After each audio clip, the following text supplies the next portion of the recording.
next week.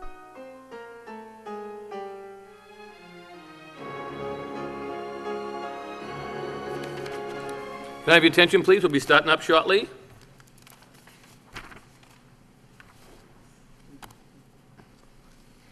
Good evening, and welcome to the Lowell Planning Board for Monday, August 20th, 2018. We do have two matters on the agenda. The first matter is a site plan review and a special permit for 268 Mount Vernon Street and 5 Farnham Street. The applicant has submitted by Megan House Foundation seeking site plan review and special permit approval at the above located address. The proposal is to redevelop the site to construct at approximately 22,000 square feet of industrial and retail building with the associated parking. The proposed project is located in the light industry manufacturing and storage zoning district. It requires site plan review approval under section 11.4 and special permit approval under section 12.4 for retail use in the light industrial district from the planning board. This matter will be continued to tomorrow night, August 21st, for the public hearing. We requested the applicants come in tomorrow night so we could have full attention on tonight's meeting on this matter. So at my request, the matter be continued to August 21st. Do we have a second on that motion, please? I'll second the motion. Motion made and second. All in favor, say aye. Aye. Aye. Okay, one abstention, so we have all in favor to continue that matter till tomorrow evening. Thank you. So the next matter we have is a site plan review, 677 and 705 Pawtucket Boulevard. An application was submitted by DSM Realty, Inc. for approval of a site plan review under section 11.4 and relief required by the Lowell zoning ordinance.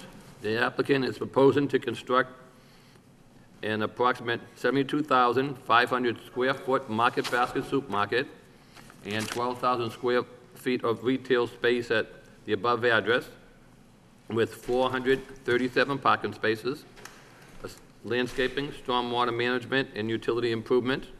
The project includes reconstruction of the 134 space parking lot for the existing restaurant at 705 Pawtucket Boulevard.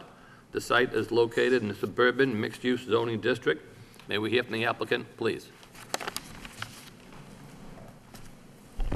Good evening, Mr. Chairman. My name is Gregory Curtis. I'm with the law firm of Goldman & Curtis in Lowell. I'm here on behalf of DSM Realty Trust and Demoulas Supermarkets. They are the owners of the parcels of land located at 677 and 705 Pawtucket Boulevard. As the board is aware, also with me tonight, Eric Gerard, the project manager from VHB, Jim Lamp, civil engineer from J&N Company, which is involved with RMD, the real estate development for Market Basket and Demoulas, Rob Nagy, Kathleen Keene with traffic, and Stephen DeGerian from the landscape architect. We were before the board back in June for a preliminary review of this particular site. I think we've changed the plan just a little bit. It's now a 71,100 square foot proposed supermarket in the location that was the 677 Pawtucket Boulevard. As people know, the old Lowell Drive-In was the parcel. Also, the additional retail space is looking at about 12,400 square feet at this point.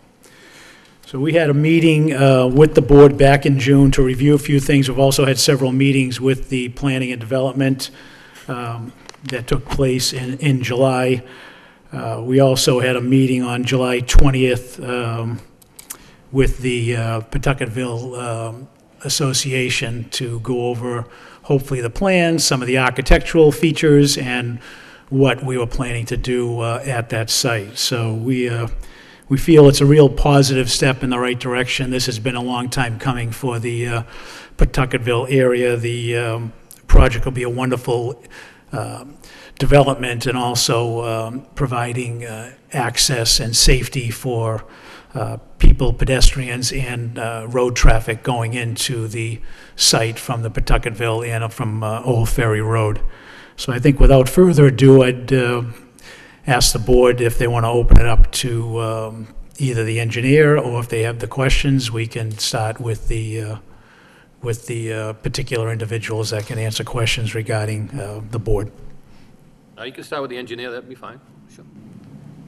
I mean, is that your PowerPoint up there? So, No, that is not my PowerPoint, but I will get the correct person to indicate what that PowerPoint will do. Eric Gerard is the engineer, and I think he'll be the one that'll be able to go through that with you line by thank line. you, sir. Thank you. Thank you, Counsel.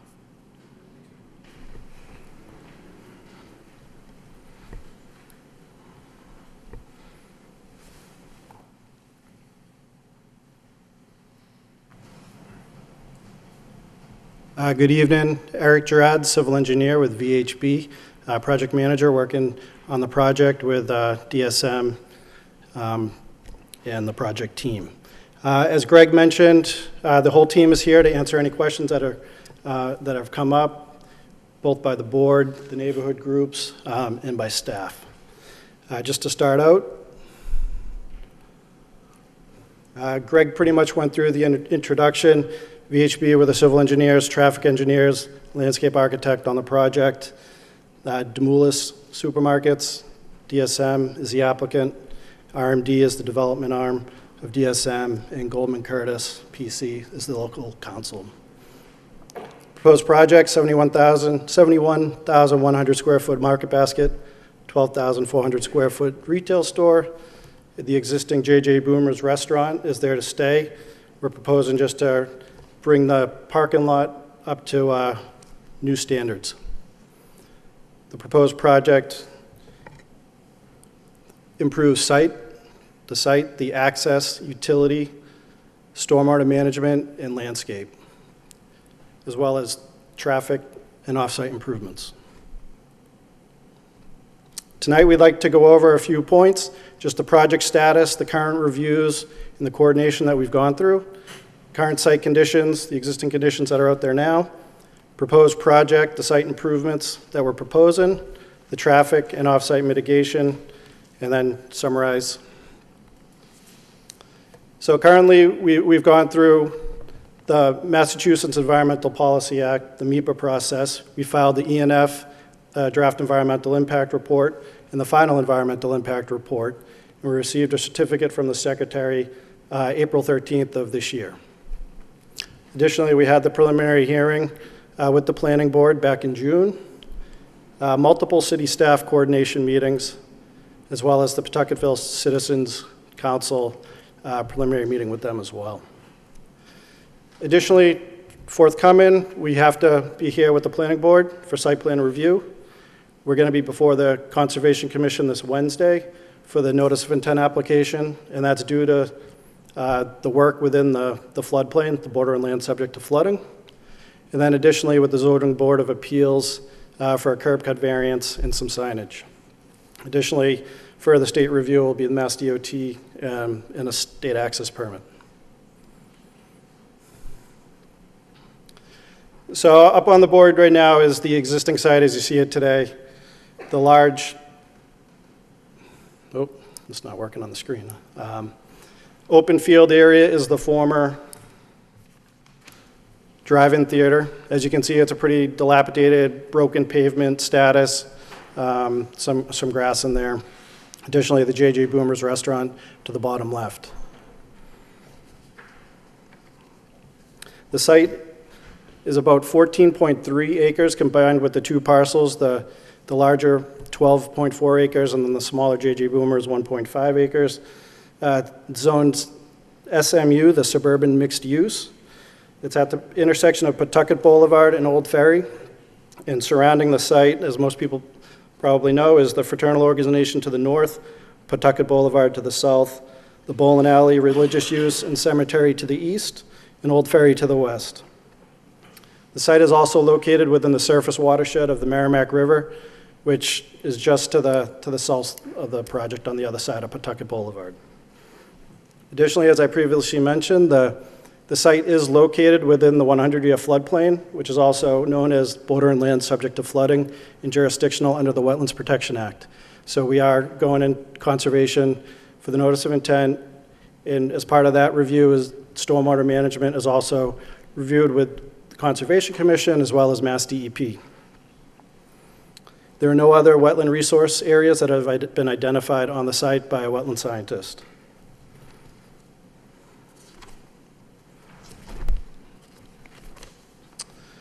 As we move forward into the proposed conditions, we are proposing a 71,100 square foot supermarket, 12,400 square foot retail, and the 7,800 existing square foot restaurant, which is the J.J. Boomers. Our site improvements were new 437 parking spaces, and that's to support the proposed supermarket and retail use. The existing J.J. Boomers will remain at the 134. Those spaces will just be getting upgraded. There'll be some landscape integrated into the parking lot and adequate lane widths and parking stall widths. Additionally, as you can see, there's significant improvements to the landscaping around there. Significant trees and shrubs will all be designed in, and Steve Dedarian will talk to that in a little bit later. Access points to the site off of Old Ferry, there's 3 curb cuts, 2 main. You can't really see. After J.J. Boomer's entrance, there'll be a full access at the front of the store. In the middle, there'll be another full access. And then at the rear of the store, it's primarily for the service and loading. So all the service and loading activities for the new building are contained within the rear of the property. Additionally, the J.J. Boomers is an existing curb cut along Old Ferry that is in close proximity to that existing signal out there. We are proposing to close that to eliminate a conflict point for traffic at that location. So deliveries for that space will come through the new curb cut for the Market Basket project. Utilities for the project are all going to be tied into the services provided by Old Ferry Road. We've coordinated with the Lowell Regional Wastewater Utility on stormwater and sewer, adequate capacity for sewer, water. We will provide a water loop that pretty much rings around the Market Basket building, and we're coordinating fire hydrants and the applicable fire department connections that will be required under building code. There will be a sewer grease trap in the rear of the facility. Market Basket does have a nice cafe that will be in there and kitchen prep, so there is a grease trap required. The grading at the site, we are bound by the existing floodplain elevations. So it's a challenging site with the grades. Therefore, we pretty much got to mimic and maintain the existing grades that are out there today, along with being compliant with applicable building codes, which the building needs to sit up above the floodplain. In order to do that, there is some filling required of the floodplain, which we need to bring up the parking lot slightly, and then gradually bring it back down to make up that floodplain storage. As part of the MEPA review process and resiliency measures, the state has asked us to lift up the building as high as possible for future flooding resiliency measures that are projected potential heights of the river that may come in the next 50 to 100 years. So we've built the building and the critical infrastructure up to elevation 158, which is 3 feet above the base flood elevation for the site datum.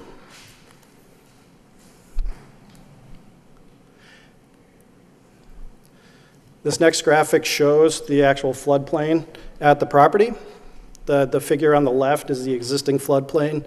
The blue represents the area that is prone to flooding up to the base elevation, the site datum of 155.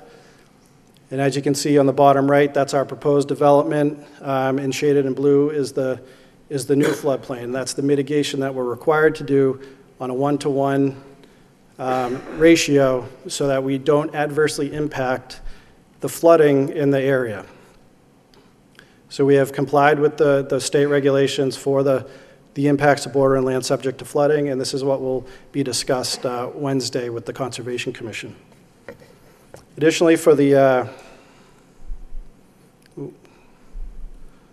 Christine, is there a way to go back? Sorry. You go back 2? Yeah. One more. Thank you. The site will comply with the Mass DEP stormwater management standards. We are pulled into, thank you, the review with them. To achieve this, we're proposing a series of best management practices. And due to the limitations in grading previously discussed with the flood storage, we can't really lift the site up to get traditional catch basins into piping, to discharge into larger basins. There's just not enough elevation relief. To accommodate those site features, we're going with primarily a sheet flow drainage system. So the surface, what that means is when it hits the pavement, it's going to flow off and drain into a surface basin. And that gives us enough relief to properly and adequately store, treat, and reduce the peak rates of runoff to the surrounding areas. It's a unique site under existing conditions. There's a lot of on-site storage. And when it does overtop, modeling shows it's going off-site areas to the north and to the east, to the bowling alley parking lot and towards the cemetery to the rear.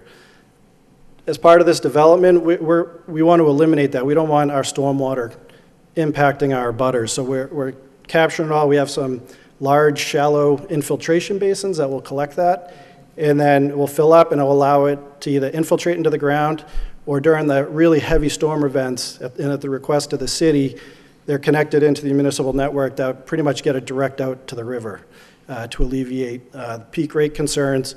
So under existing conditions, we had somewheres of heavy flows of 16 plus cubic feet per second go into the neighbors, and now there's nothing going into their parking lot.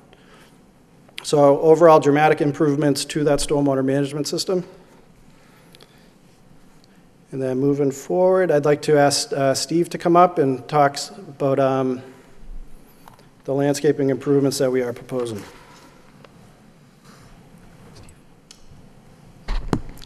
Thank you, Eric. Steve Dadarian, landscape architect with VHB. As Eric described, quite a bit of landscaping, including trees, shrubs, perennials, are being introduced to the site. We focused on shade trees, pin oaks, red maple, along the sides of the site, the back of the site. On Pawtucket Boulevard, we've introduced Japanese tree lilac, a very urban tolerant tree, so that there will now be street trees along Pawtucket Boulevard. At the site entrances, we've introduced large shrub beds and ornamental trees. The shrub beds being comprised of ornamental grasses, perennials, flowering shrubs, evergreens, so you'll have seasonal interest, something going on year-round. With the detention basins, the infiltration basins, we're using what's called New England Wet Mix, which is a seed mix comprised of native plants that are water tolerant. They are perennials and grasses, so there will always be an attractive appearance there. And along the edges of the basin, so you're not just looking out along these large areas, we've introduced shrub beds as well of native plants in those areas. What you see in the islands through the parking lot and the linear islands is a walkway connection from Pawtucket Boulevard up to Market Basket. That connection is a walkway that's flanked by plantings, perennials, ornamental grasses and shrubs, as well as trees, introducing some flowering trees, ornamental cherries, along those longitudinal islands. In the end cap islands of the parking lot, we have additional shrubs buffering the parking, and pear trees in those locations, which have, again, seasonal interest with their flowering and their fall effect, really vivid red color. Finally, along Old Ferry Road, there's one large area in the center alongside the parking lot where we're introducing stone walls along Old Ferry Road, basically along that entire edge, just as kind of a New England vernacular element. And in the green area itself, we're introducing a grove of birch. So this will not be your everyday supermarket. This will actually be a very, lushly planted site.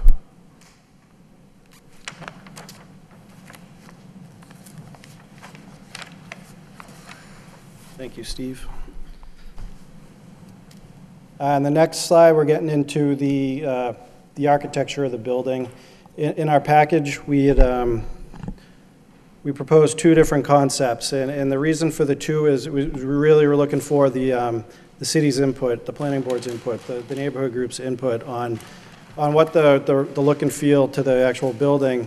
And I know Market Basket's been working on a couple designs, and we'd like to come to a resolution, and we can come back with maybe it's a combination of the two.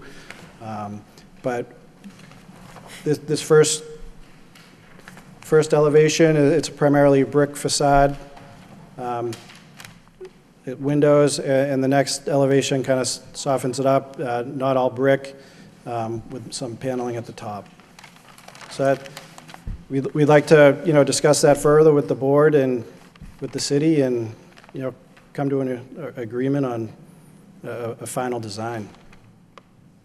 So we would appreciate some input on that, and then moving forward, I'd like Rob Nagy to come up and discuss the traffic. All right, and for the record, my name is Robert Nagy. I'm with VHB. As part of the application you have before you, we also included a traffic impact assessment on some of the area roadways that serve that will end up serving the site. When we do traffic impact studies, we look at what's out there today, the existing conditions. We try to project traffic into the future, which we call the no-build condition, without the project in place.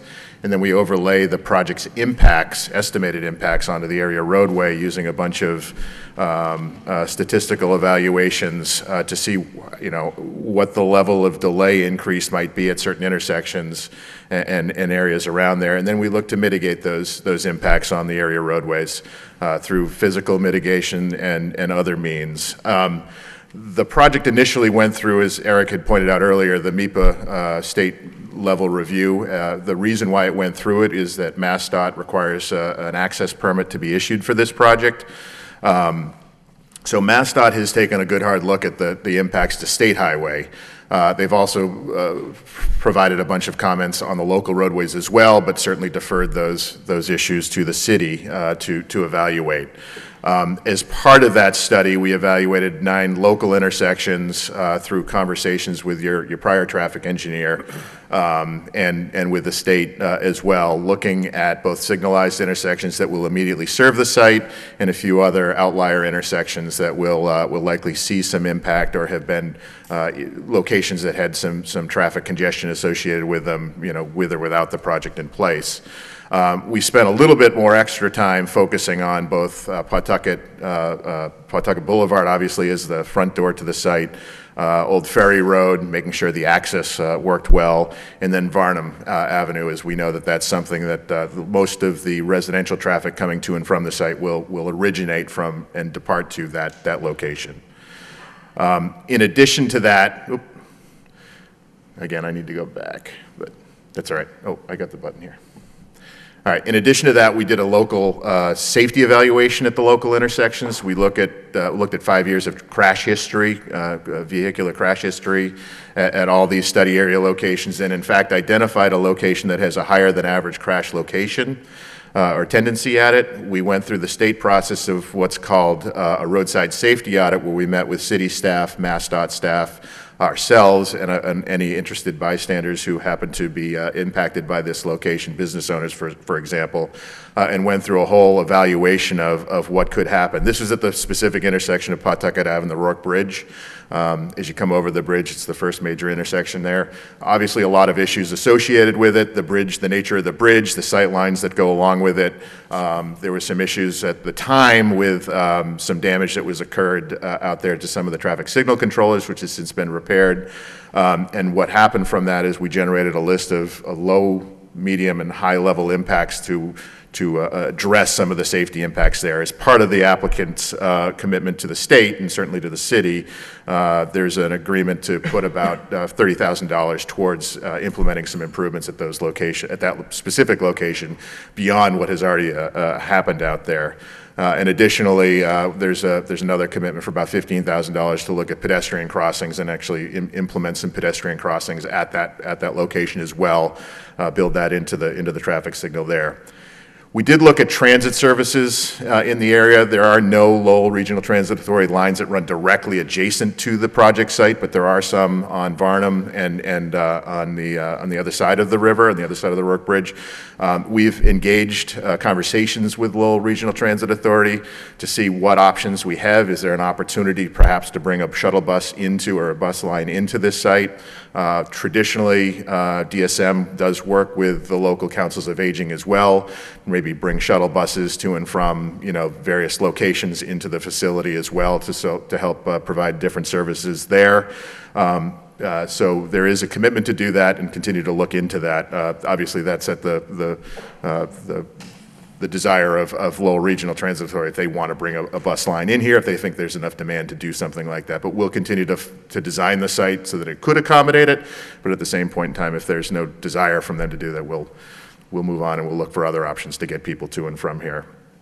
The other thing that I think is important to point out here is the pedestrian and bicycle network out here. There are sidewalks in various different locations out here, but it's not a fully integrated network out here. The applicant, through our evaluations, is going to heighten and reconnect some of those areas where there are no pedestrian connections, including specifically along Old Ferry Road, and I'll go through that when I show the site plan later on. And bicycle accommodations, or at least putting sharrows down in certain areas where there are no specific bike lanes to let drivers know that bicycle access, certainly to this site and along city roads, is something that is viable and should be considered. Looking into the future, traditionally what we do is we look at a 7-year build-out horizon for a project like this. The site will probably be built, should you move forward with approving it, in a much faster time period. But one of the things we do want to do is we want to make sure that there's enough, we've looked at other background projects that may not be in the same schedule that we are. Looking into the future, we've identified a couple of projects. The charter school on the other side of the river is something that will impact some of the intersections over there, maybe not a whole lot of intersections on the Pawtucket Boulevard side of the river, as well as the Cross River Center. It's an office complex not too far down Pawtucket Boulevard that has a significant amount of vacancy in it. So what we did assume is that vacancy was filled up, hopefully, and we considered some of the traffic impacts associated with that. Moving on to the project impacts itself, when we look at supermarket and retail developments, we try to project traffic based on the size of the store and some of the competing interests that are in and around the area. As was pointed out earlier, we're looking at about a 71,000 and change square foot supermarket, a 12,500 square foot accessory retail building associated with that. What you see up here is the likely impacts associated with that project. These are new trips on the area roadway that would be created by the project. The supermarket itself, combined with the retail parcel in the weekday evening peak hour, would be about 450 new vehicle trips, of which about 230 or so would be coming into the site, and about 220 would be leaving the site. Saturday is a little bit more busy for supermarket use, with about 660 cars typically coming on in. Now, this is based on industry averages across the board. What this data doesn't actually influence, and there's no way to statistically quantify it, is the fact that there's a store across the river on Wood Street that is not actually being closed by Market Basket, if there's any concern about that. They're actually looking to retain that store and use this store as sort of a siphon for that. So the numbers that you see up here are most likely going to be worst case scenarios from a traffic impact perspective. The likelihood of somebody driving by the store on Wood Street to go over to this store is unlikely unless they're doing a bigger shopping expedition, but more likely you're going to get some drive-by traffic that stays on that side of the river and would not be represented in these numbers that you see up here. Traffic distribution, I know this graphic's a little hard to read from any distance there, but what we also looked at was how traffic would come to and from the project site. Now, traffic to a supermarket is composed of different types of trips.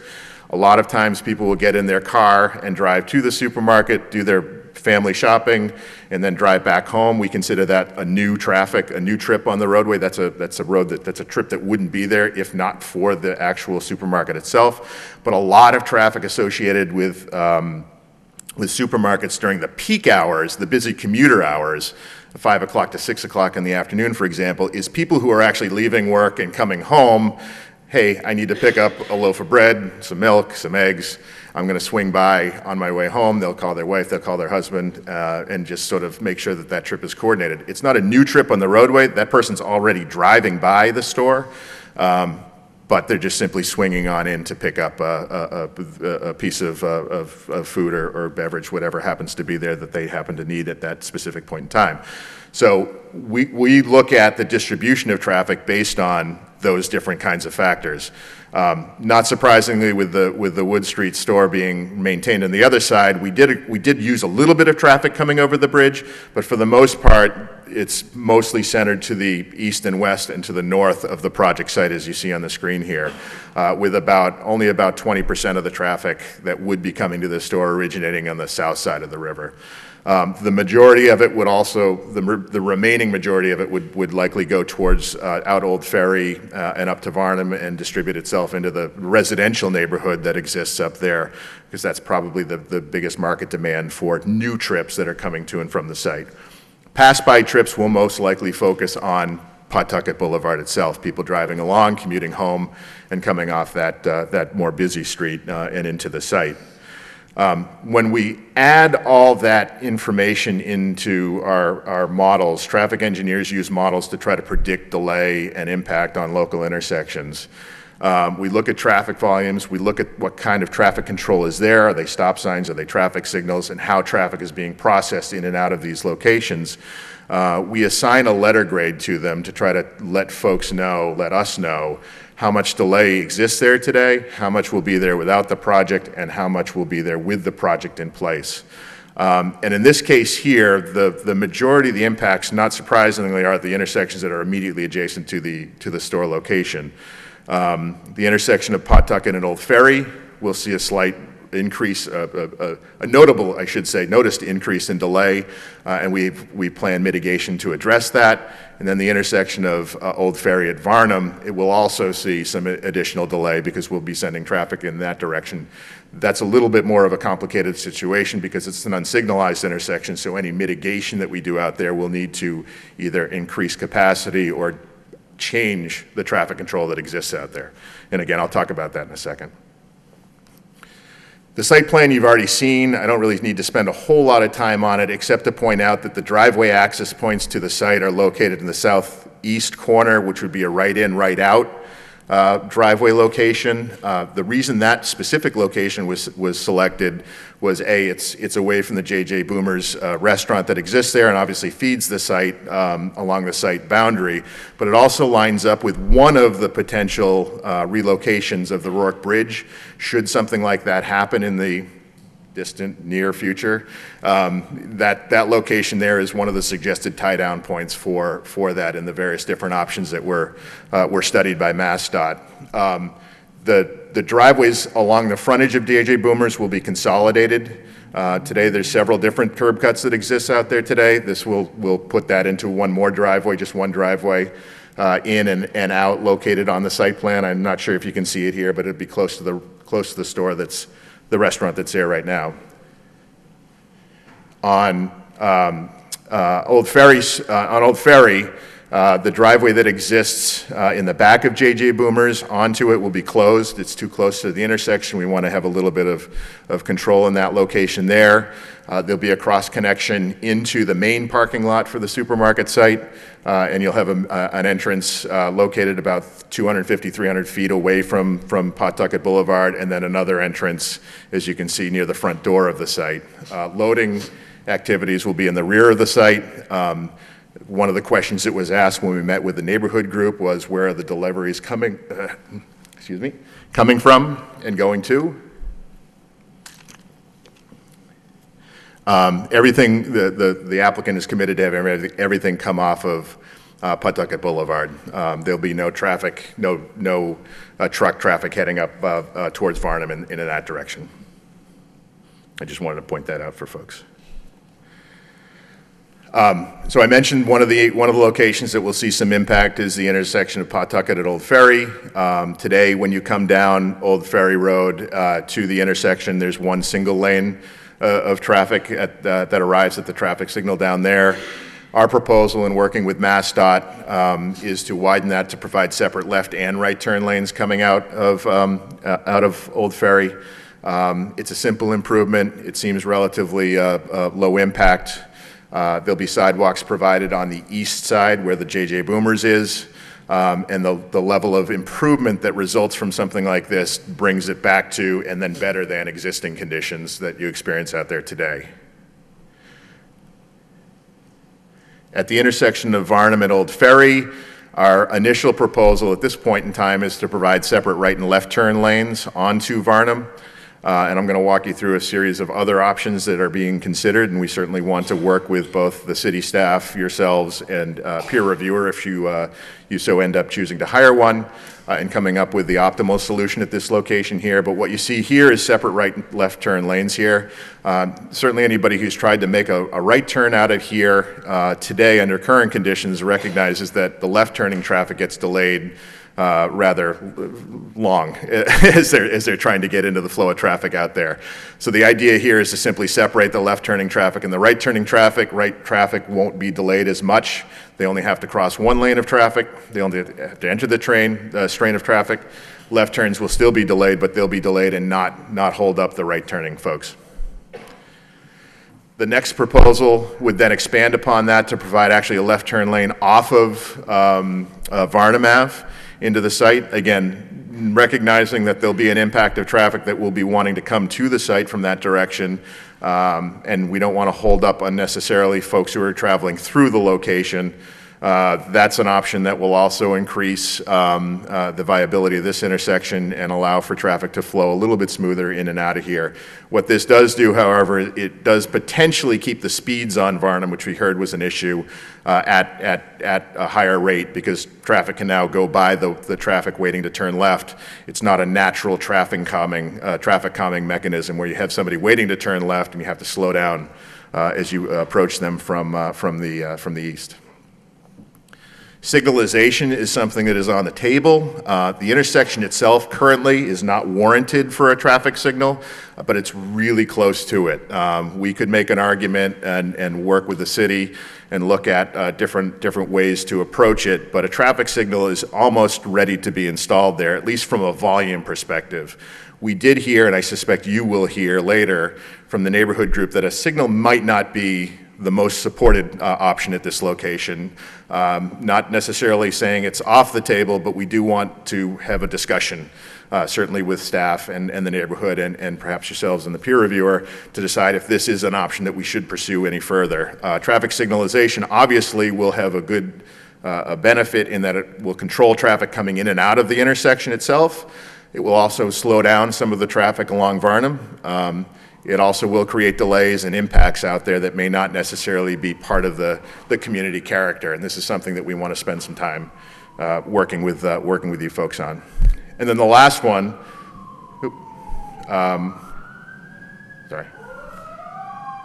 the last option out here that we talked about is the concept of a roundabout being placed out here. Roundabouts obviously have a good benefit, a good history of moving traffic through them. An intersection like this would have definitely some merit to applying it. The problem with roundabouts is they require broader aspects of land, which if you look at the location out there, and I'm not sure you can see the red lines out there, but there's not enough land out there to put a roundabout in a location like this. It's more neighborhood in nature. It provides opportunities for cars and vehicles to sort of, more uniformly flow around them. But like I said, the land to the southwest is city land. The land to the southeast that would likely be needed to do something like this is privately owned land. So at this point in time, it's something that we're not capable of implementing by ourselves, but could certainly consider working with the city to try to implement in the future. With all of the options, we do think there's a strong need for advanced warning signage and other intersection ahead type applications out here to make sure that folks are aware that there's a little bit more activity happening at this location.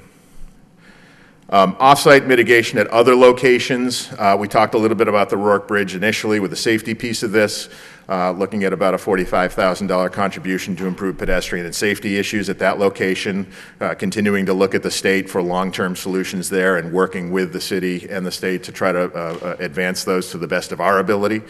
And then, again, part of the conversation that we had with the Pawtucketville neighborhood focused on neighborhood traffic issues, which is not uncommon for a project like this, where you've got a supermarket that's surrounded by neighborhood and residential uses. We are looking forward to studying some more cut-through issues and other issues at more localized intersections that are both pre-existing and will likely be slightly impacted by this project. We made a commitment to the neighborhood group to work with them to try to identify some of these locations and some solutions to it. The challenge associated with making that commitment in late July is that the traffic volumes are not school-based volumes, and what we'd like to do is we'd like to wait until early September to gather some of that traffic information when schools are in session, and better have a better idea of how traffic is flowing when people are traveling to and from school. We look forward to working with that. I think that your city traffic engineer, who I see here, is maybe work with a peer reviewer and Ms. Vance on trying to identify solutions to some of those challenges out there that we can help advance. I mentioned the truck delivery routes. They'll all come off Pawtucket Boulevard. And I think that is about it. Eric, do you want to close? You want me to sort of finish up here? So, I think the bottom line is we've got a little bit more work to do with the neighborhood group on some of the other issues that I talked about from a traffic perspective. I think you heard about landscaping. I think you heard the site design. We've got a little bit more work with some of your other boards, including the Conservation Commission, to focus in on some of the floodplain storage issues. But I think we've got a good story to tell here, and I think that this project in and of itself will have a positive impact on the community here. I think I've heard that almost universally once we get some of these concerns addressed that have been raised. So with that, I will turn it back to the board, and perhaps if you've got questions for us, we're happy to answer them. If you want to hear from the public or your staff, we're happy to address some of the comments that have been specifically asked of us. Thank you, sir.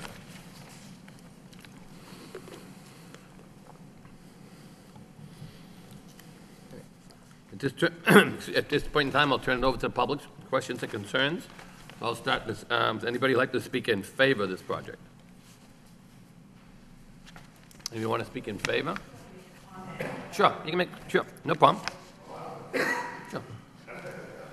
State your name and address for record, please. David Owen, 26 Old Ferry Road. I am the closest residential property to this project. I'm sorry, I didn't catch that. 26 Old Ferry Road. Thank you. I am impacted by this the most of anybody. And it's already a nightmare to get out of my driveway. I can't imagine trying to back out of my driveway when I'm 150 feet from that intersection at Varnum and Old Ferry. I can't imagine getting to work in the morning because it's already backed all the way down Old Ferry Road to Varnum Street to try and get across and get to that bridge. You might as well buy out my house because that house is going to be unusable. I can't get out of my driveway. Furthermore, I'm in the floodplain. I don't know where that water's going to go, but I know the Elks parking lot is below floodplain also, so that water's going to come right across that parking lot and into my yard and flood my house, which was flooded 10 years ago, was completely flooded up. So I don't know where the impact's going to go on my house, but I'm not even gonna be able to get out of my driveway. I can't even turn around in my driveway to drive out, so I gotta back out of that driveway. And I don't know who's taking that into consideration. There's 2 houses there. We're the only 2 residential houses in that neighborhood. And adding a turning lane is not gonna take traffic off my driveway. 90% of the traffic that goes through Old Ferry Road onto Pawtucket Boulevard goes left. They're heading for the Rourke Bridge. So adding a turn lane to go right is not gonna relieve that pressure. Adding a turn lane on Varnum Street, that's just gonna slow things down a little bit more in front of my house if you start doing that. I don't know who's taking that into consideration, but those 2 properties right there are gravely impacted by this project.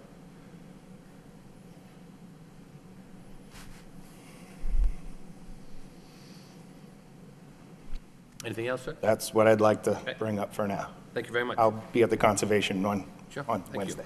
Thank you very much, sir. Anyone else want to speak in regards to the project? Comments, favor, against, whichever. Jim McMorrow, 21 Leonard Circle. I'm on the north side off of Farnham Avenue. I've talked to my neighbors. They're actually in favor of it, as I am. I think it'll be a wonderful enhancement to the neighborhood. Without prompting them on saying anything, comes out of their mouth is the traffic concerns. I echo that. It can be a nightmare. I feel for the 2 residential homes there. It looks like you guys have, done some homework on some alternatives. Really important for the city to step up on the Varnum Ave, Old Ferry Road side of it. Obviously, the state has a little more, with the lights that are there, there's a little bit more control. It's going to be a nightmare. It will be a nightmare there. Right now, we're not in school session, you're right. The traffic's a little lighter. It's going to change. I think due diligence on the city's part is going to be very important to make this successful and palatable for the neighborhood. Thank you. Thank you, sir.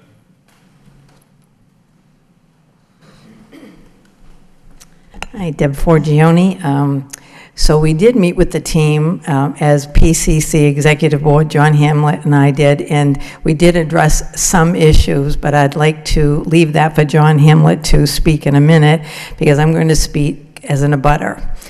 So we have a very seasoned planning board here, and really going to look for your wisdom and your input once I tell you what the issues are, and then you can work with them on how do we solve it, because we've already identified a few problems, and I'm going to be directly impacted on one of the problems. So the roundabout came due to a discussion that we had, and when we pointed out what the potential problem was going to be, they totally agreed with us. Yeah, it's going to be a problem, and that's when they came up with, solution of the roundabout might make sense, because this is the problem. I don't know if anyone was around when Dunkin' Donuts moved in. So think of the size of Dunkin' Donuts. Well, that caused a lot of havoc in our neighborhood. It changed the whole fabric of our side streets. The minute Dunkin' Donuts went in, they had to close Bedford Ave because the road is not wide enough to take 2 lanes of traffic up and down. So Bedford was closed. The next street over is Lexington. They got hit with all the traffic they used to go up and down Bedford. So everything was funneled down Lexington. Well, that's not fair. Residential neighborhood, not gonna take the traffic that you're gonna get on a Sunday and a Saturday for Dunkin' Donuts. So they made it a one-way. So guess what street got all that traffic? Mine, Townsend Avenue. And I woke up one morning and there was all my traffic on my street. So we spent about 6 years trying to do traffic calming measures for Townsend Avenue. They were able to put Jersey barriers in the parking lot where the bowling alley is, so you would stop maybe 50% of the cut through. In the morning, between 7 and 9, you don't go down Townsend Avenue because that was the cut through. And then in the evening, between 4 and 6, all the traffic coming off the boulevard that wants to avoid Ferry Road comes down Townsend. So this is what the traffic calming measures are right now. So they try to stop the cut through coming down Varnum, and then they try to stop the cut-through coming off Pawtucket Boulevard. With that said, Townsend Avenue in front of my house is 13 feet. So with all these traffic calming measures, 2 years ago on a Sunday afternoon, driving into my driveway at 1:30 in the afternoon, my car was totaled in front of my house. And you'd say, well, how could that happen? It's because a car tried to pass me. I wasn't moving fast enough for them. So that's what happens when you live on a cut-through street. There are no sidewalks. We have kids walking from the apartments at the corner of the boulevard in Townsend Avenue. They walk from the apartment to the end of the street where there's a bus stop. So there's clearly traffic going to the bus stop from the apartment buildings where Shirley Ave is and Townsend Avenue. So you have walkability there. So I encourage you, if you could ever on a Saturday or Sunday, drive down Townsend Avenue and you can see what we have now. So then you say, okay, so everyone wants to get to Market Basket on Saturday. You're going down Varnum Avenue. There's all the traffic trying to go down Ferry Road. Well, I'm not doing that. Going down Townsend, take a quick ride on Boulevard, and there I am. And that's going to happen. It's human nature, and you already know it's going to happen. So we need a solution. How are we going to prevent that? That street can't take it. And the other way to avoid it is if you're going down the boulevard and you don't want to go through the Market Basket traffic of the cars coming in and out, and then there's that the set of lights that you're supposed to take a right on Ferry to get on Varnum. Well, I'm not going to do that. I'm going down Townsend. I'm not going to go through that. So here are the real issues that are going to come up. That's what the kind of neighborhood it is. And if you drive up and down the streets, you'll see already how small they are. And then when we talked about that roundabout, I don't know if it's going to work, but I'm just really going to rely on the wisdom of this planning board that you've sat here, you've seen all the issues coming up, that there's got to be a solution. And if you can think of one and work with the Market Basket, and I'd appreciate it. Thank you. Thank you. Thank you, ma'am.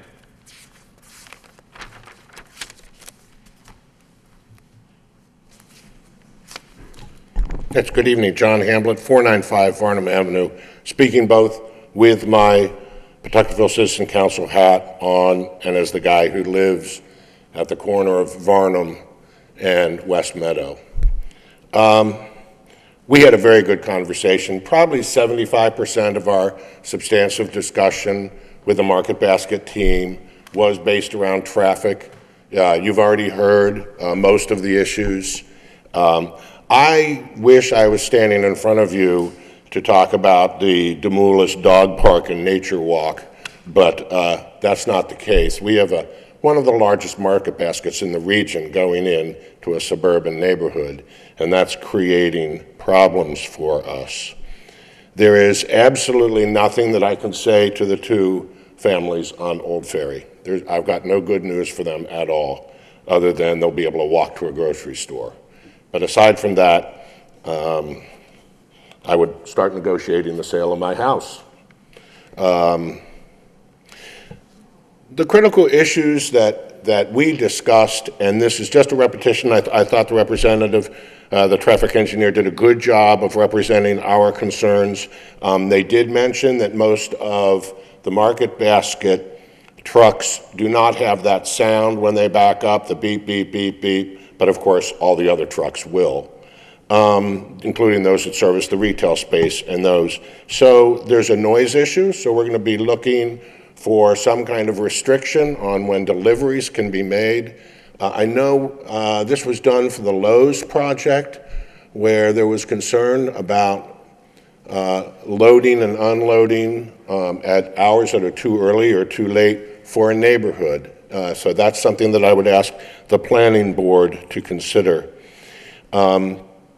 We've heard that the majority of new trips are going to be from Old Ferry to Varnum. And so with I live on Varnum Avenue, hat on.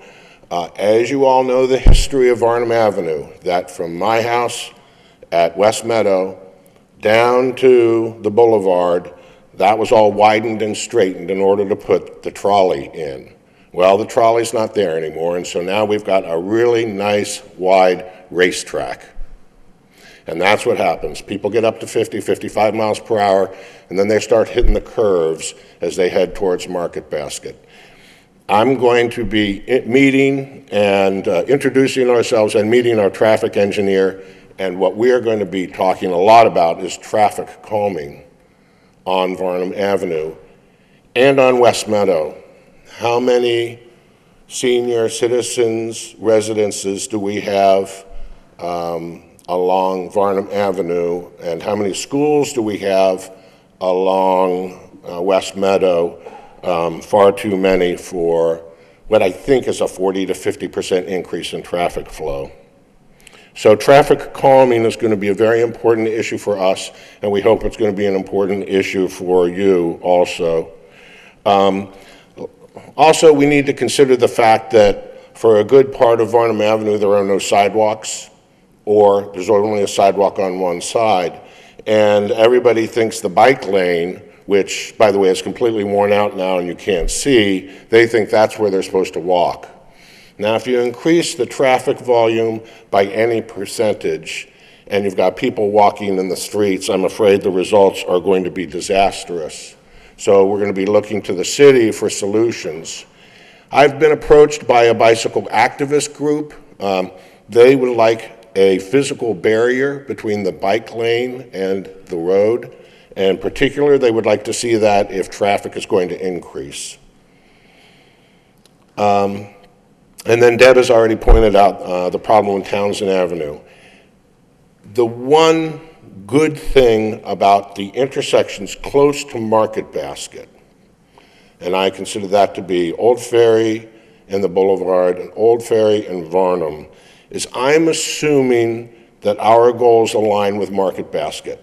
They do not want a 45-minute backup of traffic because those are also their customers. And we don't want it because it's going to make our 15-minute drive to work an hour. So we're going to be working very, very closely also with the traffic team who we've already met at Market Basket. I think that's an initial summary of some of our traffic concerns. Two other issues that have come up. One is a concern about the cemetery, delineating the cemetery, having access to the cemetery. And I know that also may be an issue as far as the Conservation Commission is concerned. But I've received several emails, and I think maybe one of the professors from UMass Lowell is going to speak on that, if not at this meeting, at the next. And that's all. Thank you. Thank you, sir.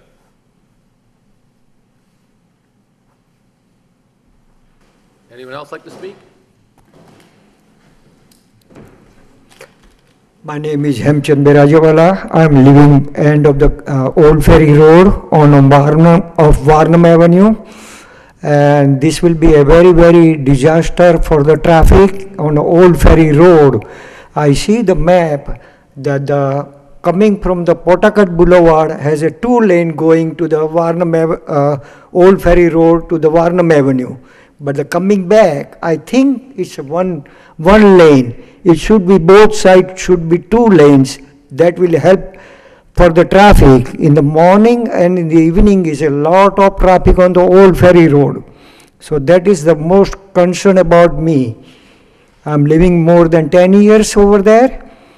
And in the morning has a lot of traffic going to the Pawtucket Boulevard. In the coming back, in the evening, is on the Varnum Avenue, coming from the Old Ferry Road to the Varnum Avenue.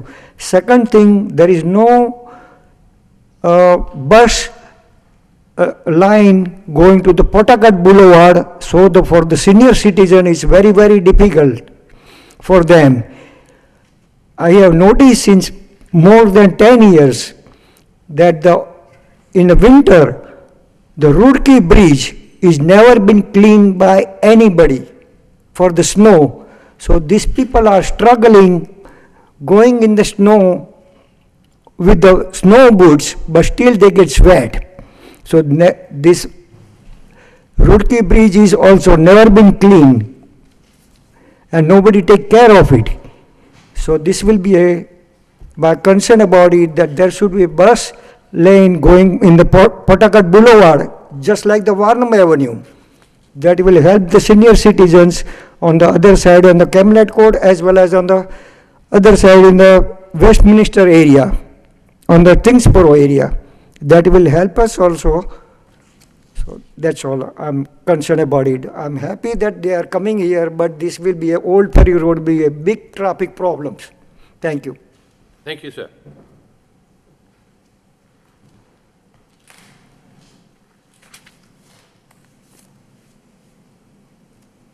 Anyone else like to speak? Anybody else? Anybody else? Okay, at this point in time, I'll turn it over to any board members have any questions? I have a couple. Sure. Mr. Lockhart, I'll start with you. Thank you. Assuming this project moves forward, during the construction process,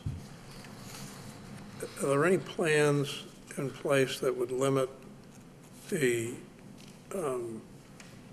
obvious increase in construction traffic, construction vehicles, so that they're not going through the neighborhood? My understanding is that all construction vehicles will be coming from Pawtucket Boulevard, not coming down Old Ferry Road or coming down Varnum Avenue. Most of your construction now, any site work, the obvious choice is to come down Pawtucket Boulevard and turn into the project. So we're going to try to Was keep that that something? and put that as a notice, post it so that we don't have dump trucks or heavy equipment coming down through that intersection at Old Ferry and Varnum. Okay, thank you.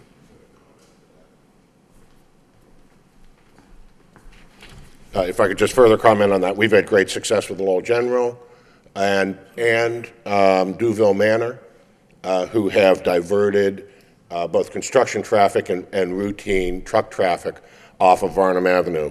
I will also say that that is not 100%. It works about 90% of the time.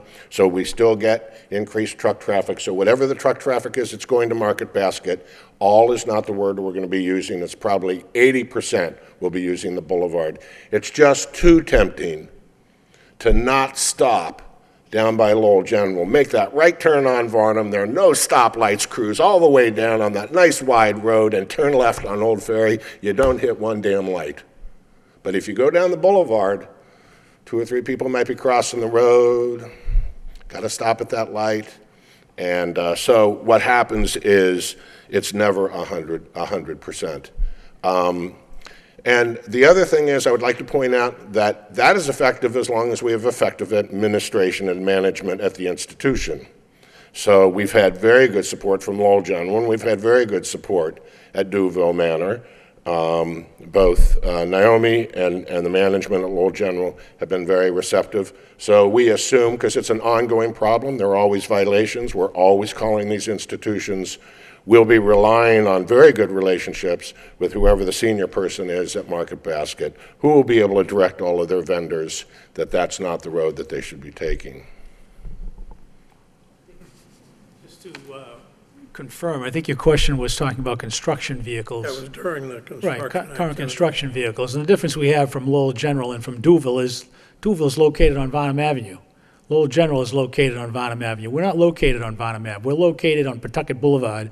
It's a much easier drive for any type of, whether it's going to be a delivery vehicle later on or it's going to be a construction vehicle at the outset, to come down and drive into the project from Pawtucket Boulevard and not from any other roadway on Varnum Avenue or Old Ferry.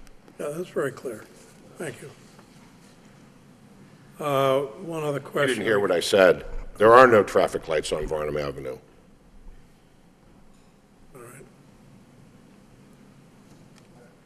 I'd like to also say that there's already construction vehicles on Old Ferry Road, and I hear dump trucks banging doors at 6 in the morning on that site right now. Get better. So who's going to control that noise when I'm trying to sleep in the morning?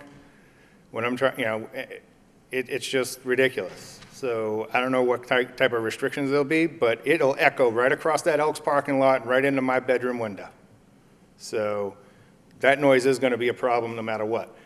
Trucks already drive up Old Ferry.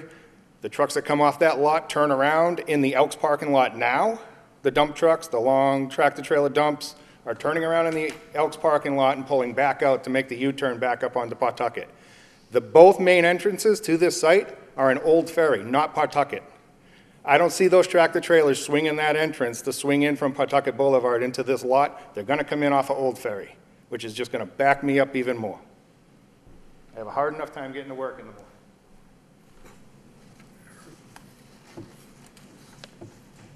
The fire department had a comment about the drive lane behind the proposed structure and indicating that it shall remain clear of parked vehicles.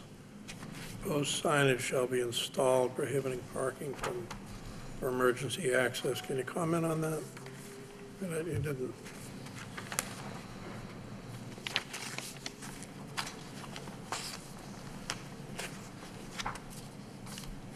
Yeah, regarding the question from the fire department as far as fire access, we're amenable to putting any sort of signage on the rear of on the backside of the building. That is a service drive. We don't want anyone parking back there. Yeah, it would be a safety concern. So that will be always free and clear. There's adequate space for the trucks to park and adequate maneuverability to get around the trucks. Thank you. And one other question regarding the building department, I guess it is. There appears to be an undersized waste storage facility. Yeah, as far as so we're showing a new dumpster pad location in the rear. That was more for the retail space. Market Basket has two pretty substantial size, trash compactor, both for trash, as well as a compactor for recyclables. That's been adequate for their operations, and I think Market Basket is very well known for keeping an extremely clean site with pretty much daily cleanings in their parking lots. Just need some clarification with them, I suppose. That's all I have, Mr. Chairman. Thank you, Mr. Lockhart. Mr. Guys? Before we dive into traffic and transportation, which I think is the main concern of both the residents and the main concern of the application in general, I just had a couple quick questions here. It said you guys were going to be constructing a future car charging station. Do you have any idea when that construction would begin? Not at this time. We wanted to show it, just where things may be heading. I think Market Basket's been working.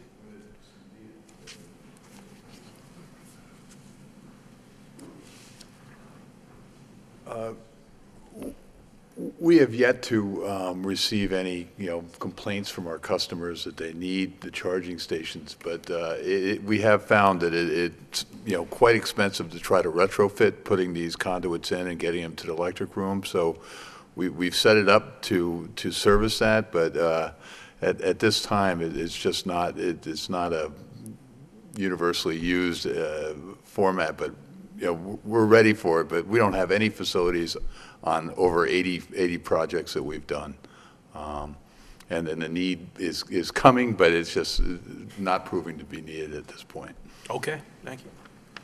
And then I just had another question on the impact of on-site snow storage on the estimated parking spaces. Yeah, we're anticipating a majority of the snow storage to be stored on the landscaped areas. There are a few areas on the site where all that can be stored. In addition, the extremely heavy storm events, we will utilize a few parking spaces. We don't have a definitive number, but the site is overparked per the local ordinances, where Market Basket's program numbers like to be. They're comfortable with the parking spaces, as well as we haven't determined an actual number that could be dedicated for snow storage, but during really large events, snow can be trucked off-site as well. Okay, thank you. That's it for now, Mr. Chairman. Thank you.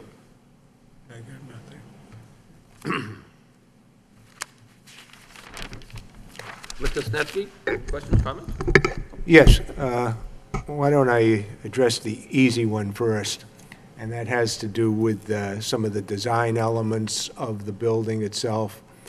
In my travels over the last few weeks, I've been by several of your stores at Was it by one in Portsmouth, New Hampshire? It was by the Littleton store? It was by the Westford store? And there were a couple of the elements that I thought, would improve the design. One of the elements that you have in Portsmouth and in Littleton was the clock tower. And I just think it, is a nice touch that, I get it. It's a supermarket's a big box by its nature, but anything we can do to make it a little softer, a little more pleasing to the neighborhood, I think would behoove us to try to do that. So, like I say, one of the elements that I've noticed on several of your stores, like I say, Portsmouth and Littleton in particular, was the clock element, and if you could possibly find a way to incorporate that into the design, I think it would be a big plus. The other element that I have serious concern about and recommendation is the side elevations. The industrial type look with the shutters that you're showing, I think is again kind of harsh in a neighborhood environment. In Littleton in particular, and I also believe in Westford, I had taken some pictures for my own memory and edification here. You have some windows with some red canvas type awnings. Yes, on the side of the building in Westford and in Littleton both. And I think that's, again, softens the harder industrial look of the property. So those would be two things I would like to see considered in the final design of the property. So that's my first comments. And then my second set of comments, I essentially am echoing, what everybody's concerned about, and that's traffic. And I see the reports that you provided in the packets to us. There was probably about 600 pages of data and material there, which I neither have the time nor the expertise to analyze. But I did focus on the TIA mitigation section, your Chapter 5, and you talk about the various intersections, Pawtucket at Old Ferry, Pawtucket at the bridge, and particularly, Old Ferry and Varnum, which seems to be, we all agree, is the most critical. I think that the comments from the traffic engineer, where she speaks of an independent peer review, would be beneficial to all parties, to see what the recommendations were to be. But a question, and I wasn't quite clear on some of the comments that were made tonight. Is it the intention of the applicant to pay for these mitigation factors above and beyond the $45,000 being proposed for some design elements in the area of the Rourke Bridge?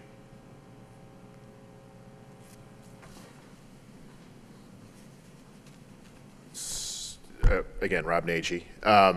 It's the intent of the applicant to provide and build, actually, the improvements that we talked about on the plan.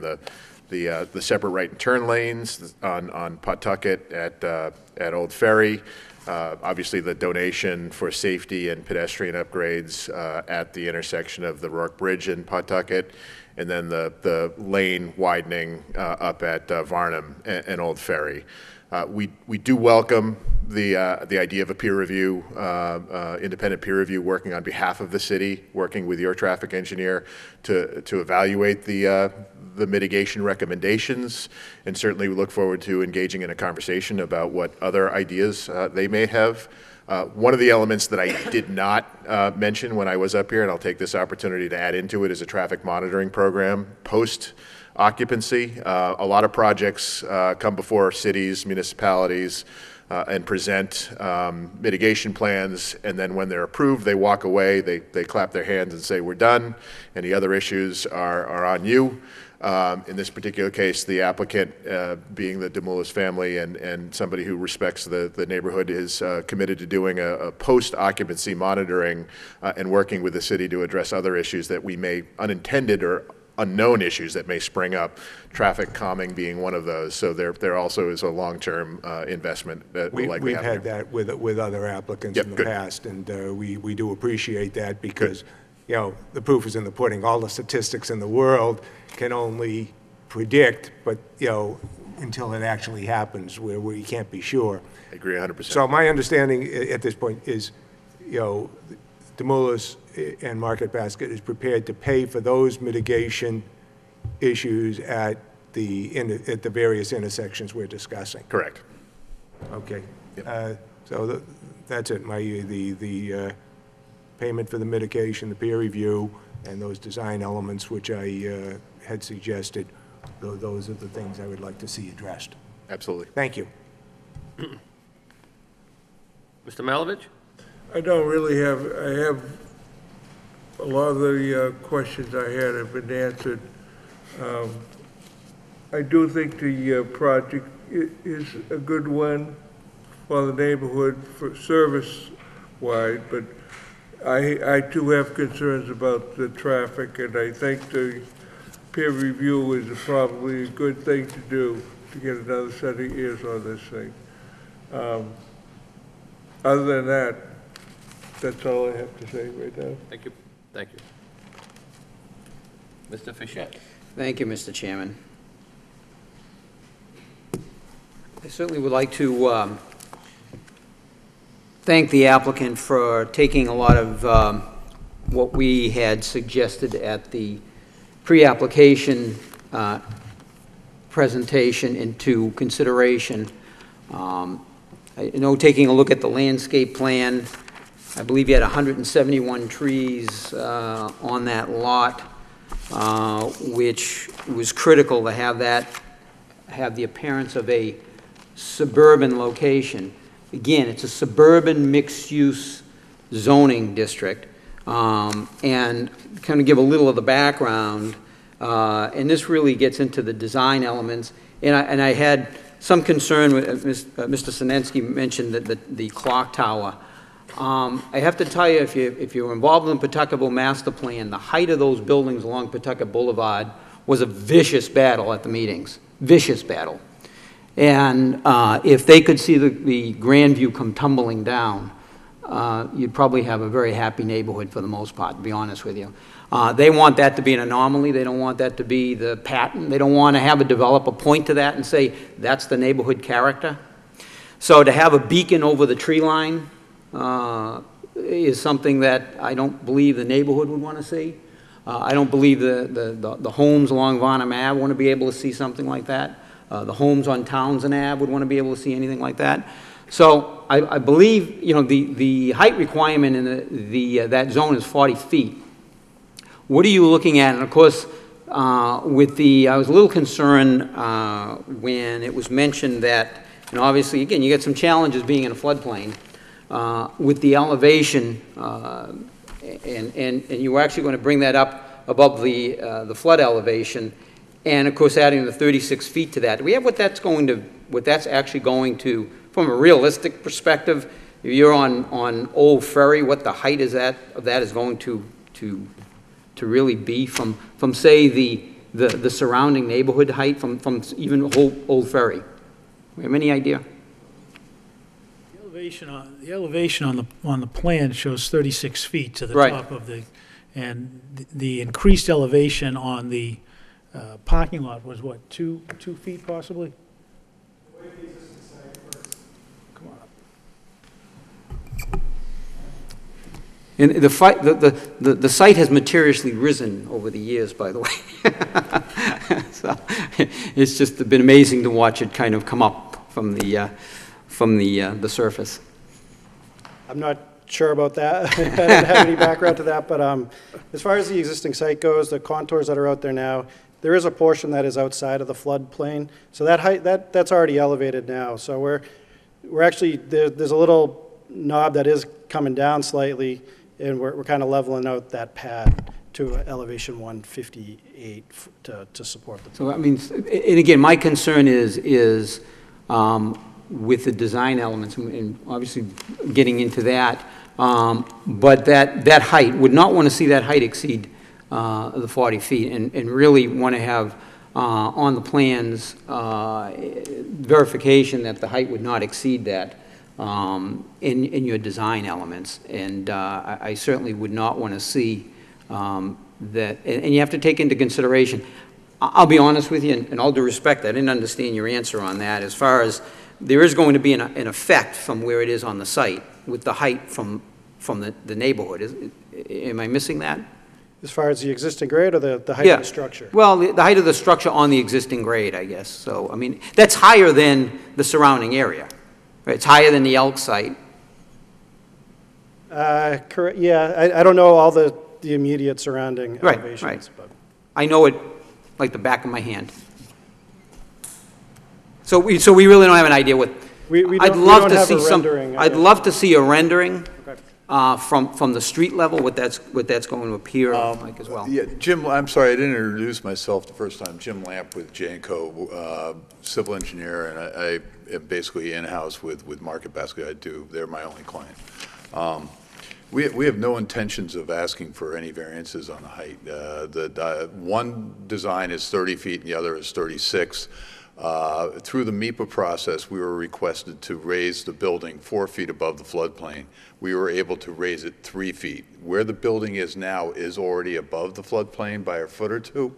So the grade under the building will be probably raised about a foot or two, depending on where you are in the building. So but I think the math you're looking for, if we did the 36 feet plus the 2 feet. Correct. We're at 38 feet, still 2 feet below. Thank you for acknowledging that. Thank you. Yeah. But we're not afraid of clock towers, but we just didn't feel that this was the appropriate location, and given the height restrictions, it was not something that was proposed as a part of this application. And I commit. I mean, I get the element that you're looking for on that, but again, I'm intimately aware of the sensitivity to that. And how the building relates to the tree line along that area is critical. And it's a suburban mixed use, and we don't want to do anything to jeopardize that character.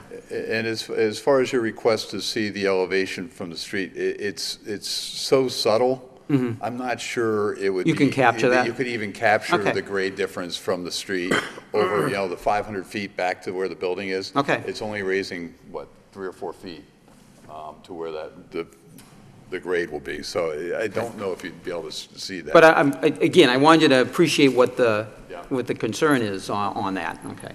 On the design, and I appreciate you commenting. I take it then we're open to discussion as what the final design is going to look like. And you provided one more traditional with more brickwork and one of a more modern look. I agree with Mrs. Znensky on the side elevation. Looks more like a bunker. I think obviously you can do some more with that. I know DPD had commented the appeal of the larger windows on the more modern look versus the traditional, but I think the overall traditional look is more appealing. So somehow to even take that element and see if you can incorporate the windows as far as the design, but into this more traditional look. And I have to ask you the question, in the elevations, what do you have in front of the building? It looks like, is it going to be like a nursery selling plants, or? What they show in that, if anybody's been to our newer stores that have the bump out so to speak, it's our cafe. It bumps out about 16 to 18 feet in front, and it creates a larger sidewalk area. Okay. So seasonally, they'll bring out some movable displays. I think we identified on the plans outdoor sales areas, correct? I believe we did, but if we didn't, we'll work with staff to do that. But they'll sell, pumpkins and mums in the fall. They'll sell plants in the spring. So that's just a rendition of what we think those movable display areas are. So those are movable. I guess that's what I was, yeah, Yes, they're movable. Absolutely, they're seasonal, and they go away in the winter. Okay. Now, did anybody mention the Pawtuckaville master plan to you at all in any of these meetings? Okay, from the silence, I would suspect no. Not in any great detail. So there's various aspects of concern, and I guess I more or less want to point this out because of how we're going to look at this going forward. But under transportation and access, it says traffic congestion is a major concern for the neighborhood, as many of the residents of Pawtuckaville are commuters. Because of this, traffic congestion is common in the neighborhood, especially around the 3 Merrimack River bridges during peak commuter hours. Local traffic problems are greatly augmented by the prevalence of cut-through traffic. As developments north and west of the city continue to grow, so does the amount of outside traffic within the neighborhood. Drivers often try to skirt around areas of heavy congestion by utilizing neighborhood streets at high speeds. While the neighborhood has experimented with traffic calming measures to address these issues, more comprehensive traffic strategy is needed to assist Pawtuckaville in improving its traffic issues and maintaining key, the last 3 words, suburban traffic flow. So when we get to the intersection of Old Ferry and Varnum, and if you look at the development that's there, those condos with the shrubbery, and that was part of the approval that they had to screen that. We were looking at possibly a 33-unit cluster development that was being proposed. The city was looking at probably trying to negotiate some sort of traffic signalization as a result of that.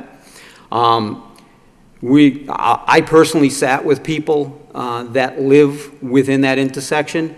They were vehemently against a traffic signal because, quite frankly, there were some people that relocated from School Street at the time, and they had moved there, and they were not too far from a signalized intersection, and the whole idea of moving out there was because it was more of a country feel, rather than looking out the window and all of a sudden having a line of cars backed up at a signalization. So that whole corridor, and it's one of the largest suburban zoned areas in the entire city of Lowell. Anything that is considered there has to take into account the suburban flow of the traffic. What was being proposed as far as the turning lanes, I can't even see how we can even consider that. That's a very dangerous curve. The sight line is awful for those people in the condos coming out of there. It's not very great for Duville. I will tell you, we spoke when Duville was before the planning board. The neighborhood group at the time had requested that their entrance and exit be distanced from Kelly Circle because it was creating a problem. It wasn't made a condition of that approval. Duville, out of civil consciousness, spent their own money, and it wasn't part of the condition to at least try to create some separation, recognizing that's an issue. So in listening to what's being proposed, or discussion, I should say, looking into some sort of a traffic circle, when you look at, if you go to Pelham, New Hampshire, and go to the center of town, and they just put 2 traffic circles in there. And those were awful intersections. And you know what? They work fantastically. They really, really do. So I think that's something that really needs to be looked at.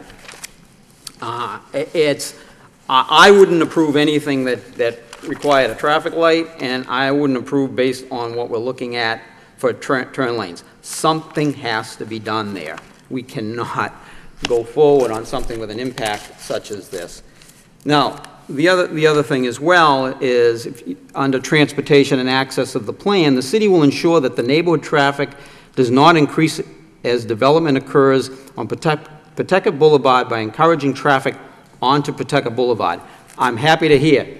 You haven't denied that. You've said that's your intention. It's trying to keep the traffic on there. And there will be a percentage of traffic that just, no matter what efforts you make, it's not going to happen.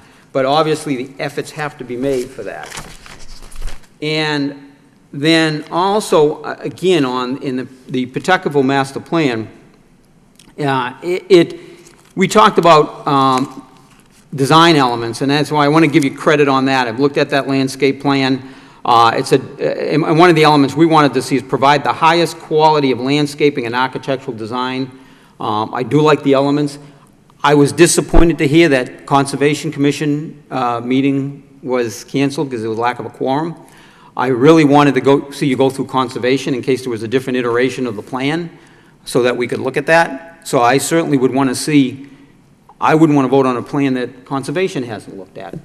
Also, part of the design elements we wanted was enhance pedestrian and bicycle access to the waterfront. Again, you're looking at that and taking that into consideration. And then the other element is traffic does not overburden neighborhood streets. And again, that's critical when you look at something of this impact. There isn't a person that I've talked to in the city that doesn't think this is a great thing. Tax dollars, jobs, access to a grocery store. I mean, I've got relatives that have been waiting for decades that want to have a grocery store they can actually walk to over there. There's nobody disputes that at all right? But then that means I think we can all agree that the biggest impact is the traffic and how we're going to mitigate that and try to lessen the impact, especially to the neighborhood section of that. And the other thing to take into consideration, and we've had this discussion years ago, and people don't realize this is arguably, at one time it was, the largest employment corridor in the city of Lowell, believe it or not, okay? So you had Lowell General Hospital, at the time was the largest employer in the city. You've got Duville Life and Wellness. You've got Fairhaven. You've got the other nursing home across the street. You have Wang School, Pawtucket Memorial. And then if you've ever been through the old Maycom building to see what's going on over there, it's fantastic, absolutely fantastic. But again, those are all destinations. You can tell the shift changes in the neighborhood. So obviously that's going to have an impact.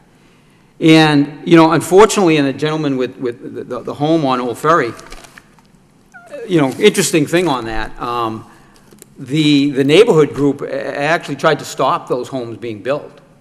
Because the whole idea is that's an industrial, that's a commercial road.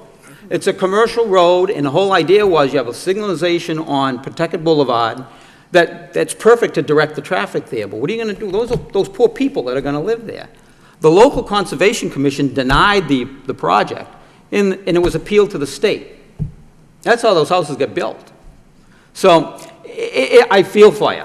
You're the only two residential homes on a street that's got, you know, the Elks, fire station. It's got, I can't remember the name of the company, but I always think of Kentucky Fried Chicken when it's KFC. That's located there. And for decades, everybody's been wondering when Demoulas is going to build on that site. If you lived in the area, you were always wondering when that was going to happen. And then you had the J.J. Boomers on the corner. Which was K's 2 originally, which is where my wedding reception was. So. Which is my anniversary is tomorrow night, by the way. So I think all of those elements, all of that has to be taken into consideration. Looking at the traffic study, and I did look at all 600 pages, and arguably within the traffic industry, you talk about holidays and you talk about holiday zones and holiday periods. These counts were done the week of Labor Day of last year. So it's arguably, you know, how much does it impact it? But it certainly does have an effect. And it was, you know, the thresholds were very, very close to meeting the warrants for a traffic signal on Varnum and Old Ferry. I don't know if that would have made a difference. So when you talk about getting some updated counts for a peer review, please don't do that at the beginning of September, which you mentioned. Because, you know, and I'll tell you, I have a fair amount of people working for me, and I already have, you know, I have requests in for weeks off for Labor Day. I was the director of HR for, you know, a billion-dollar bank that had 250 employees. I can tell you that was a big holiday. That was a big week off. Some people took their kids out of school. Some people were happy to see the kids go back to school and take that as time off. And then you have all those employment corridors there, all those people that would be going to work. That's not just the residents that whether they took time off. That's all those people at those employment centers. So that's critical. So I was a little disappointed to see that. Understandably, the concentration to a point, and I was a little disappointed, was Rourke Bridge, because we know the challenges with the Rourke Bridge. Everybody running for political office is saying that's a priority. I was on the advisory committee. I've been telling everybody on this board that we're going to see it in our lifetime. I hope I'm not proven wrong. But the reality of it is, and it was even mentioned in your own testimony here, is that you really believe that, matter of fact, I loved it. It was says, as far as traffic coming over the Rourke Bridge, unless people are on a supermarket expedition, they're not going to cross the Rourke Bridge to go shop there. But yet our concentration was all mitigation there. And when you really look at it, if people on that side of the bridge as well, if they're shopping, they have access to Eastgate Plaza, they have access to Wood Street, the competition, Hannaford, right, at Drum Hill. But on the Pawtuckaville side, unless you're heading out to Dracut or Bridge Street, if you live in Tingsboro, if you live in that section of Dracut, Pawtuckaville, heading out even to parts of Hudson, unless you want to go down, we talk about people not wanting to sit in traffic, unless you want to go down Daniel Webster Highway and go to the Market Basket in Nashua, or go to Hudson, you're really going to be drawing from right down Varnum Avenue to those locations. There's no question about it. I'm really surprised that the traffic study didn't focus more on that, to be honest. I was a little disappointed in that. And I know some of the site's future development, you're really taking into account projects that were approved. But I don't know if we've heard recently, obviously the Tingsboro Country Club, town had right of first refusal. I believe they gave that up. And we're talking a major residential development there. Where would all those people shop? Fantastic, right down the road. You know, so that'd be huge impact. So,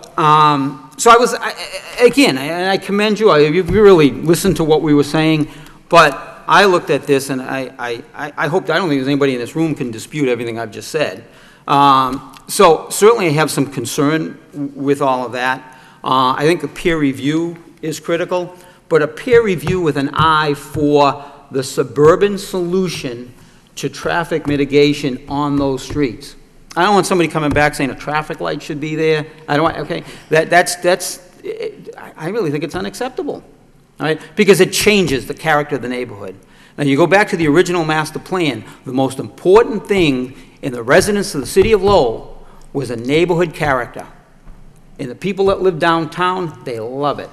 And the people that live out in Belvedere, they love it. And the people that live in Centerville, they love it. And the people that live in Pawtuckaville, they love it. All right? And it's because the main area in that is a suburban mixed use. And then part of this took into account, Pawtuckaville is very complex because you've got a very urban area with the East Pawtuckaville section.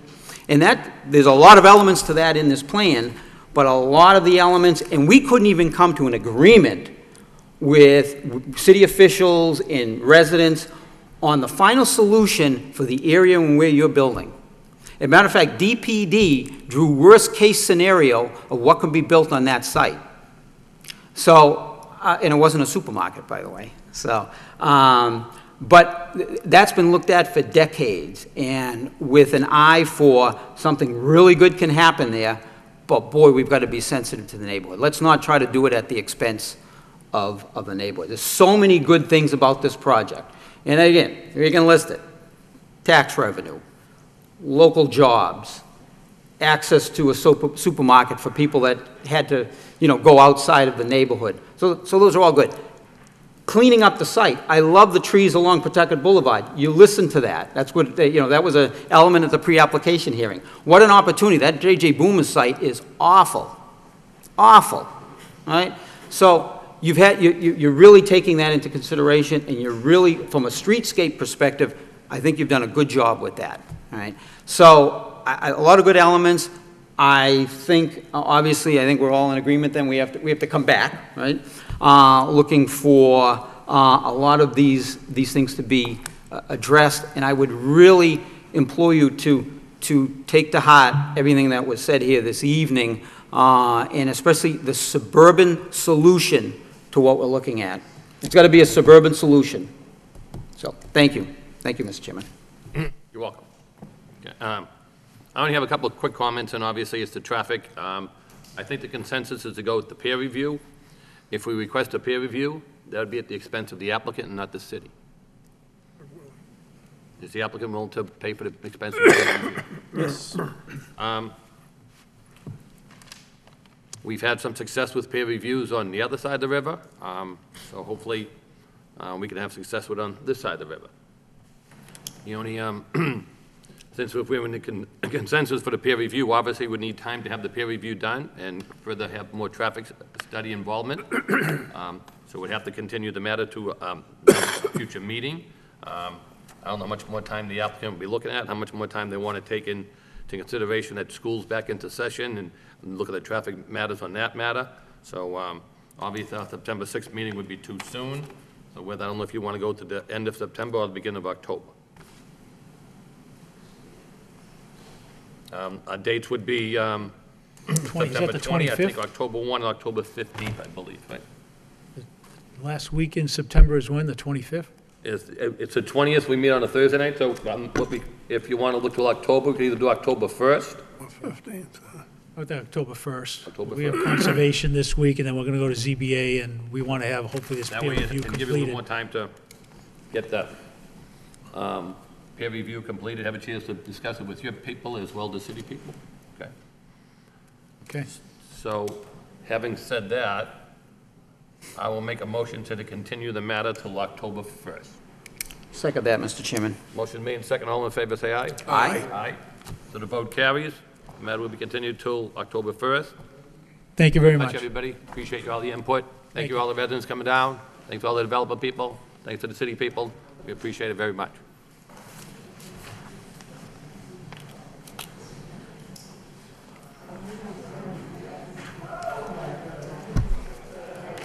We'll be using that each tomorrow night. Oh, yeah. If we knew that, we could have put it on for tonight. Yeah. If we knew the other one was going to get bumped, we could have, didn't need the second meeting. But Life's a gamble. yeah, but the other thing is, they're going to be in town all week anyway. If I was missing a week of the beach, I would have been, I got doctor's appointment on Thursday. I got one on Friday. Back up to the beach. As long as I'm in town for those anyway, stay the week and that's it. Huge impact, huh? Yeah. Jeez.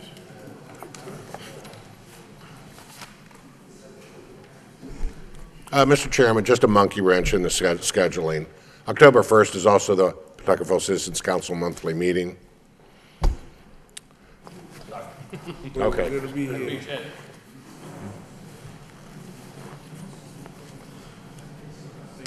Thank you. Reschedule the Pawtucketville Council meeting. Yeah, we'll change the meeting. Yeah, change their meeting. Our meetings are fixed. Yeah.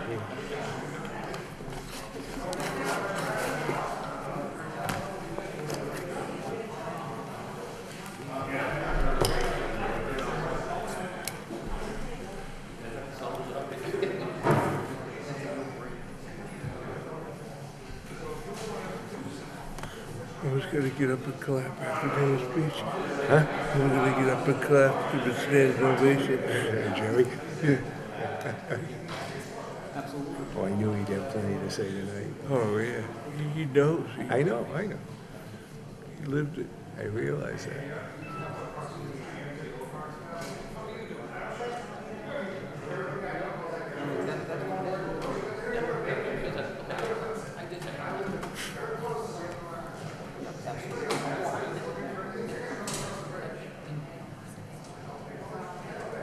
Christine, did I behave myself?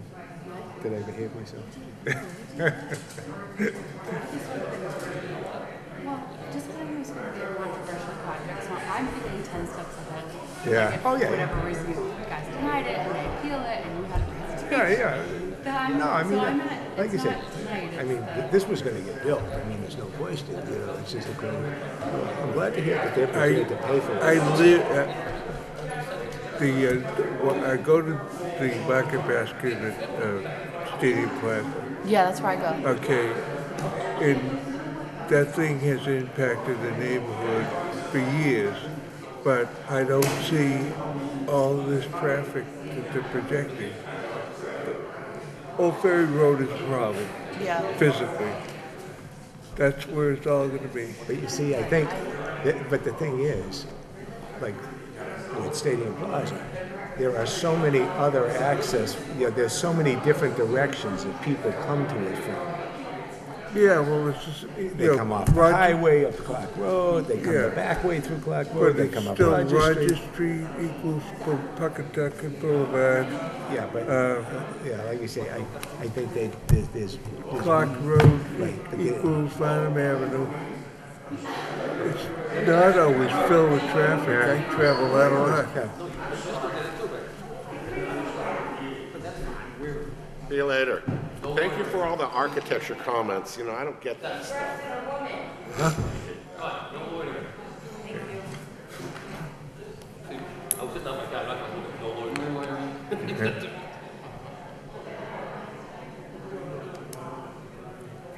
Are we adjourning? Yeah.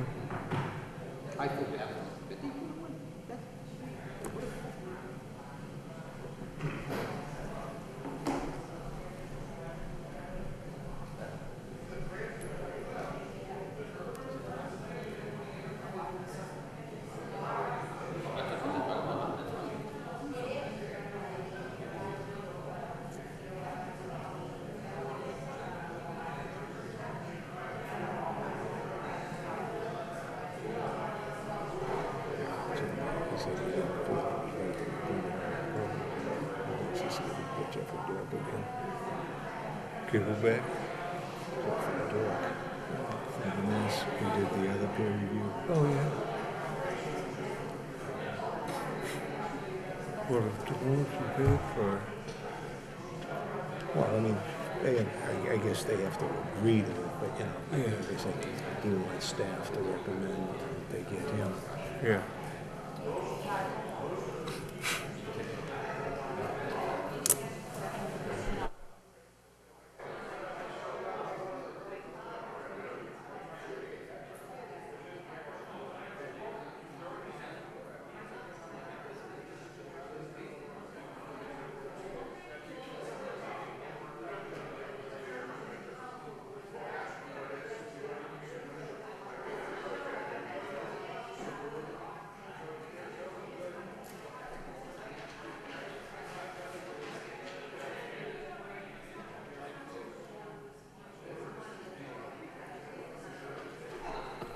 Yeah.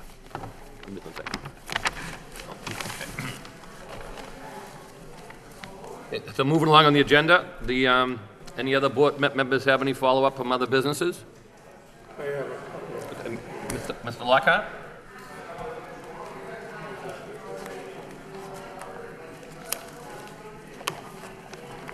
We have a special historic board meeting scheduled for August 27th, Monday. Wind development has got some projects over in